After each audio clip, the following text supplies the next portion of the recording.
personally, when I was the early stages of my career, I thought I knew everything, and I felt sort of shy to approach someone.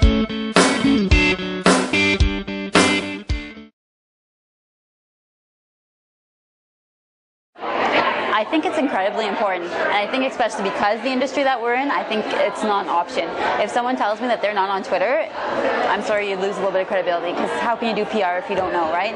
How can you do a company's Twitter if you're not on there? I think it's really important. I think it's a really great tool to connect with people these days, and connect with people that you don't even know. If you have someone that, whether it be a celebrity or someone that you look up to in your industry, it's a really great way to reach out to them and actually do it in a public forum that they could potentially respond. So I think it's incredibly important. I think it did help me a lot. It helped me connect with a lot of people that I didn't know that I eventually got to meet in real life. So that's the fun part of it too. You actually get to meet people later face to face. It's weird because you kind of actually already know them. But yeah, it's nice to put a face to a Twitter handle.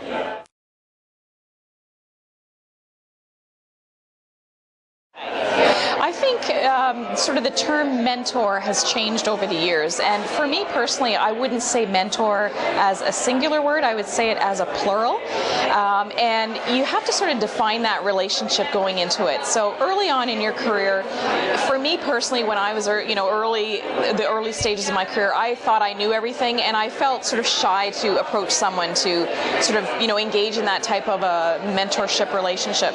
But I think nowadays it's important to have several. There might be a specific area that you really want to develop more acuity in. There might be an area that you really want to get into eventually, but I think having several mentors that you can call on, and really I think to approach a potential mentor is to define what that relationship is.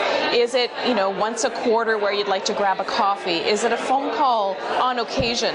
Because I think some people will get scared off by starting that relationship as a mentor, but I think really framing it so that it's manageable for someone, and look at all different areas. Look at business people. Look at people that might be where you're keen to volunteer with, and sort of create a network of mentors.